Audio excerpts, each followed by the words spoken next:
Hola, muy buenos días a todos y todas. Estamos en el Club de Lectura Sensacional Centro de Salud Emocional. Yo soy Pablo Elkin Zapata Parra, director de Sensacional. Estamos leyendo Este dolor no es mío, de Mark Walling. Interesante siempre. Y esta semana estuvimos hablando acerca de los temas inconscientes que cortan el flujo de la vida. ¿Sí? Habíamos dicho que estos temas no son comunes a todos, pero eh, sus efectos sí son inconscientes para nosotros. Bueno, entonces habíamos hablado de que hay otro tipo de interrupciones de la fuerza vital, ¿sí? Por ejemplo, la culpa, cuando nos sentimos culpables. Esto hace que esta fuerza vital no fluya, ¿sí? Hablamos de la el primer tema que corta el flujo vital de nuestra vida. El flujo vital quiere decir que hay una energía que está fluyendo, ¿sí?, a través de nosotros, y que cuando nosotros podemos fluir con ella, cuando fluimos de forma natural, entonces nos encontramos con que la vida tenía todo para nosotros. ¿Sí? La vida ya había dispuesto todo para nosotros. Cuando estamos en contracorriente, cuando por alguna razón de las que estamos estudiando no estamos fluyendo, entonces ahí es donde la vida se nos hace a cuadritos. Entonces, hablamos de la primera, que era fusionarse con un progenitor. Entonces, hablamos de que a veces asumimos inconscientemente el dolor de nuestros papás, de nuestros padres. Entonces, no importa si hemos decidido o hemos asumido como propósito de vida cuidar a nuestros padres hasta que mueran y que hasta que nosotros muramos, mejor dicho. Hay personas que no conforman un núcleo familiar porque decidieron quedarse cuidando a sus papás, ¿cierto? Eh, Hay personas, que también es muy común, existen personas que, a pesar de que formaron su núcleo familiar y tienen a su esposo y tienen hijos, entonces su vida con la familia nuclear, con su papá, con su mamá, es muy intensa, ¿sí? Que a veces trae muchos problemas a la pareja nueva, y han asumido y asumen muchas situaciones. Entonces todo esto se debe hacer de forma muy inteligente, muy sabia. Sí hay que ser compasivos, claro que sí, hay que ser muy misericordiosos, pero aquí lo importante es que se preserve la dignidad, ¿sí?, la autonomía, la libertad del criterio de las partes que están interactuando en esta relación de, de fusión. ¿Ah? Entonces, es ahí en la que muchas veces se complican las relaciones. Cuando los hijos están cuidando a los papás que están enfermos y los papás entonces, por su enfermedad, por una demencia senil o por alguna otra razón, a los hijos parecen que ya se volvieron canzones, se volvieron chochos, qué cosa tan berrionda, y discuten con ellos, pelean con ellos, porque no se toma la pastilla, porque no hace lo que se le dice, porque entonces se torna una vida familiar terrible en que ninguno de los dos son felices. ¿Ok? Entonces es cuando no se sabe hacer ese tipo de acompañamiento de la forma adecuada y la dignidad de ambos se pierde. El segundo es cuando hemos rechazado a un progenitor. Habíamos dicho que vivos o que ya hayan trascendido o que estemos alejados de ellos,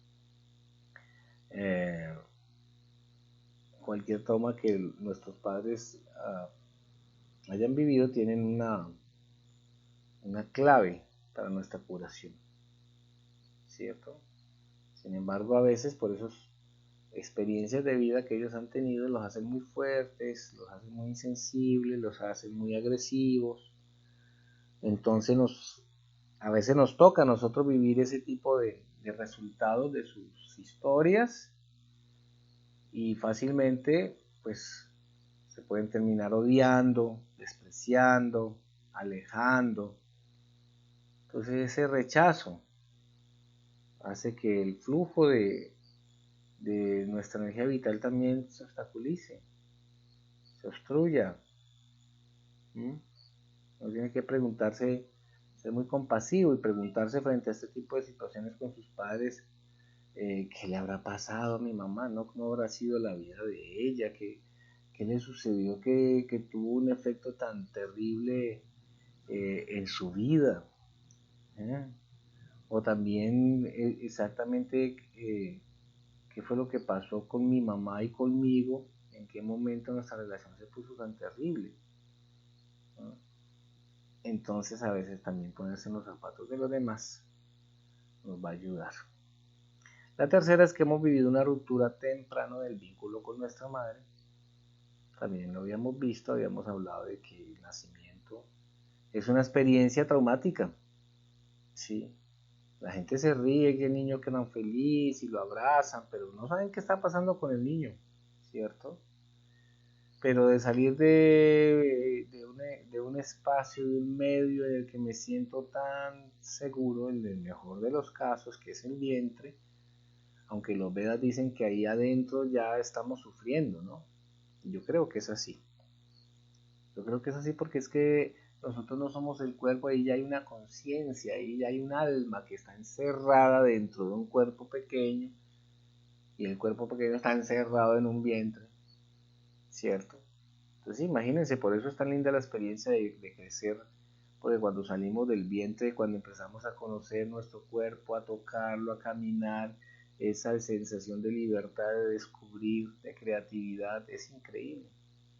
Entonces cuando estamos en el vientre estamos en un medio en el que nos sentimos seguros, nos sentimos tranquilos, no hay que comer, no hay que abrir la boca, no hay que coger cuchara, tenedor, no hay que hacer nada. Y salimos y ya el solo hecho de salir es traumático porque es doloroso. Es doloroso. Si duele a mamá, duele al hijo también, ¿cierto? Salir por un canal tan estrecho también supone un primer dolor, porque en el vientre allá adentro, pues, se supone que estás en un espacio en donde no sufres, en el mejor de los casos. Entonces esa ruptura inicial, el nacimiento de la primera ruptura, por eso es importante estar ahí al lado de mamá, ser abrazados, ser cobijados, ser asentidos por ella, ¿sí? Aunque ahí empezamos también, ya hay que empezar a succionar, ya no nos dan comida, sino que hay que buscarla, ya hay que gritar para que nos miren. Entonces ahí empieza nuestra vida. La primera ruptura también trae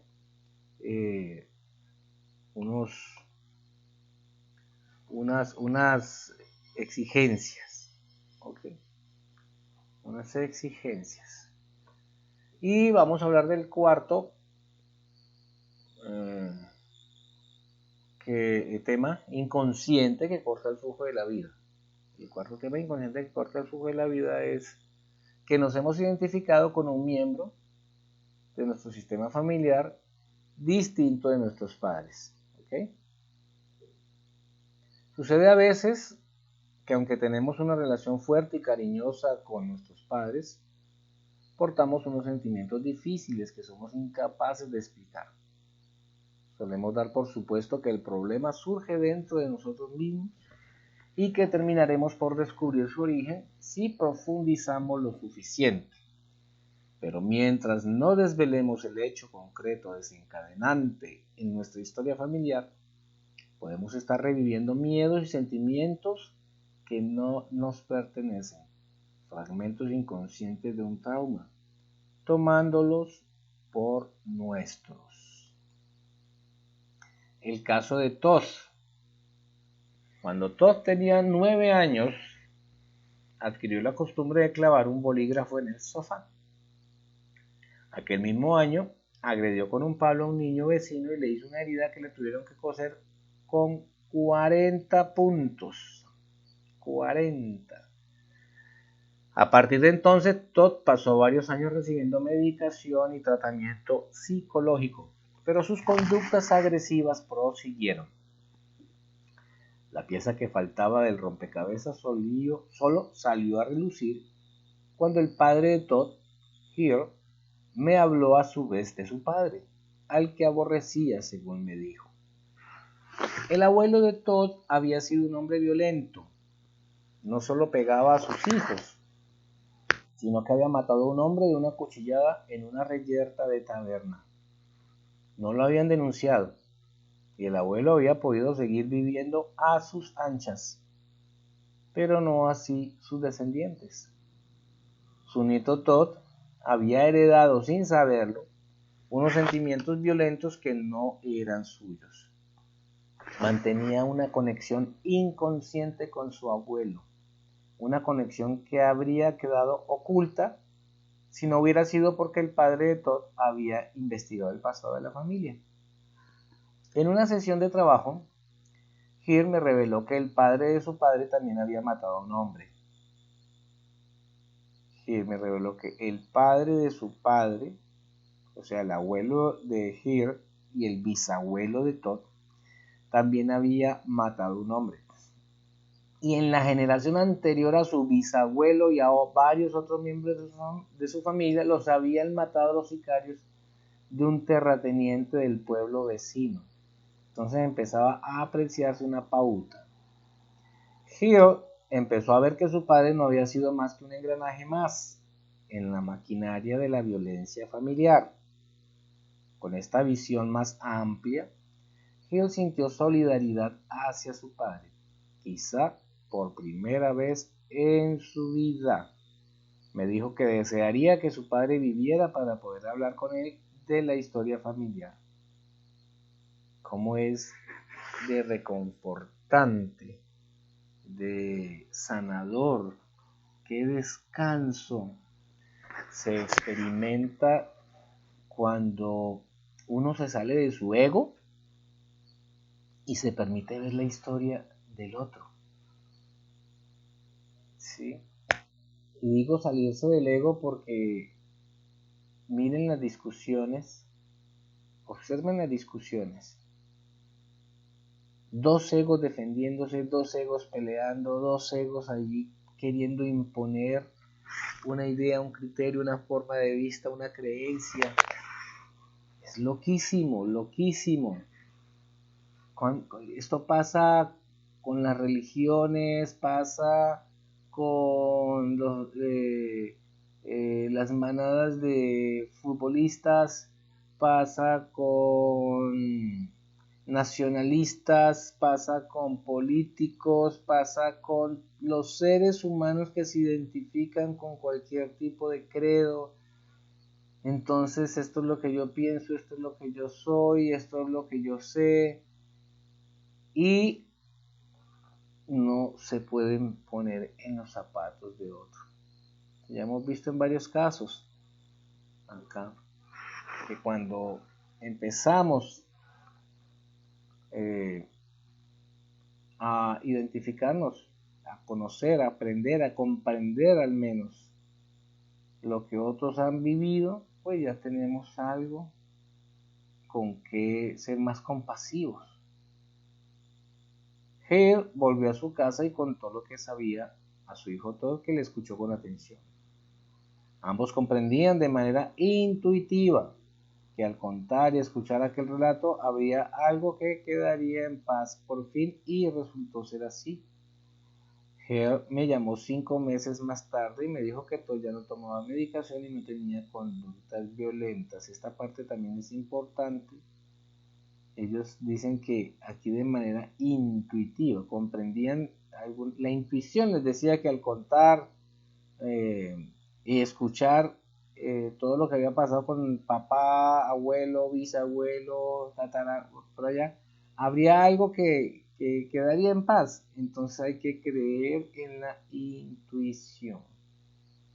Realmente eso que nosotros llamamos intuición es un aspecto de la conciencia que nos está llamando la atención hacia algo en particular. Entonces tenemos que aprender a escuchar. Si te estás identificando con alguna persona de tu sistema familiar, si te estás identificando con alguna persona de tu sistema familiar, lo más probable es que no seas consciente de ello. Las identificaciones son inconscientes y es muy difícil que establezcas la relación por ti mismo. No es que uno diga, ay, quiero parecer a mi primo, yo quiero estar. No. Inconscientemente empezamos a actuar. Jesse y Gretchen, cuyos casos pudimos leer en las primeras páginas, también estaban identificados con miembros de sus sistemas familiares y lo mismo pasaba a Megan. Megan se casó con Dean a los 19 años pensando que seguirían juntos toda la vida. Pero un día, cuando Megan tenía 25 años, miró a su marido que estaba sentado con ella a la mesa de la cocina. Así lo miró y de repente dijo, ay no, yo no quiero a este tipo. Tuvo una sensación de insensibilidad en ese momento. Había dejado de querer a Dean. Megan pidió el divorcio a las pocas semanas, pero comprendió que aquella pérdida repentina de amor hacia Dean parecía aberrante, entonces buscó ayuda. Yo sospeché que había una historia familiar que a Megan se le escapaba y empezamos a investigar juntos. Fue una decisión afortunada. Aunque Megan no había entendido la relación, esta era bien visible. Cuando la abuela de Megan tenía 25 años, su marido, el amor de su vida, que era pescador, había muerto ahogado en el mar. La abuela había criado sola a la madre de Megan y no se había vuelto a casar. La muerte repentina de su marido había sido la gran tragedia de la familia. Era un relato tan conocido para Megan que ésta no se había planteado siquiera el efecto que podía tener sobre ella. Cuando comprendió que estaba reviviendo la historia de su abuela, su soledad repentina, la pérdida profunda y la insensibilidad, Megan empezó a hacer gestos con la cara y con los ojos. Le dejé el tiempo necesario para que fuera asimilando la idea. Al cabo de un rato se puso a jadear. A los pocos minutos se le tranquilizó la respiración. Estaba ordenando las piezas de un rompecabezas. Tengo una sensación extraña de esperanza, dijo. Tengo que decírselo a Dean. Me llamó días más tarde y me contó que algo estaba cambiando dentro de ella y que estaba recuperando el amor hacia Dean. Esto es tan importante que merece la pena repetirlo. No todas las conductas que expresamos surgen en realidad dentro de nosotros. Es fácil que pertenezcan a miembros de nuestra familia que nos precedieron. Pueden que no hagamos más que aportar los sentimientos de ellos o que compartirlos. A estos los llamamos sentimientos de identificación. Y vamos a hacer unas preguntas a ver si de pronto resuena con alguna de nuestras historias. ¿Te identificas con un miembro de tu sistema familiar? Puedes estar sintiendo, comportándote o sufriendo como una persona de tu familia anterior a ti, o purgando sus culpas o portando su dolor. ¿Tienes síntomas, sentimientos o conductas difíciles de explicar en el contexto de tu experiencia vital? ¿La culpa o el dolor impidieron que algún miembro de tu familia amara a alguien o que sintiera el duelo por su pérdida? ¿Hizo alguien algo por lo que lo rechazaron en la familia? ¿Hubo algún trauma en la familia? La muerte temprana de un padre, de un hijo, hermanos, un abandono, un asesinato, un delito, un suicidio, un hecho tan terrible, doloroso o vergonzoso que no se habla de ello. ¿Es posible que estés conectado con ese hecho haciendo una vida semejante a la de la persona de la que nadie habla? ¿Es posible que estés viviendo el trauma de ese familiar como si fuera tuyo? Bueno, ahí están preguntas que nos quieren llevar a reconocer si nuestra fuerza vital, si nuestro flujo de energía definitivamente está obstruido. Y es muy común, más común de lo que nos parece, que sintamos, que tengamos experiencias, que nos sintamos desconectados o que sencillamente nuestra vida no fluye, las relaciones no fluyen, el dinero no fluye, pero que sintamos como que, ¿esto por qué? ¿Esto por qué me pasa a mí? ¿Sí? ¿Por qué me sucede esto o por qué no me sucede lo otro? Y no hay como explicaciones lógicas, ¿no? Pero en serio, sí hay que creer en la intuición. Debemos volvernos tan sensibles que la intuición sea esa voz a la que nosotros le creemos. ¿Sí? Porque precisamente de eso se trata. Como la intuición, nosotros aprendimos a aprender de profesores, de maestros, de papá, de mamá, de amigos, ¿cierto? Incluso de la televisión. Pero la intuición es una voz que surge dentro de nosotros. Y en culturas occidentales como la nuestra, no nos alientan a creer en esa voz interna, ¿cierto? Ni las religiones, porque realmente nos pueden enseñar a creer en un libro, en un sacerdote, en un padre, en un maestro, pero no nos enseñan a creer en nosotros, ¿cierto? Cuando hay una manifestación de Dios en nuestro corazón. Y esa es mucho más importante que cualquier otra voz. ¿Ok? Y esto es valioso saberlo también. En la vida monástica, la experiencia que yo tuve de 10 años fue lindísima. Y de las primeras cosas que nos enseñaban era a evitar escuchar la mente y escuchar más el corazón. ¿Sí? Esos son procesos que están buscando que tú alcances un nivel superior. No que te quedes en la religión o que te quedes en el proceso o que vengas a formar parte de este grupo. No.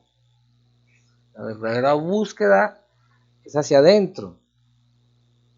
Entonces cuando nosotros empezamos a creer en esa voz interna, llega un momento en que establecemos una relación tan cordial, tan íntima, que simplemente sabemos que ahí está la verdad. Le creemos.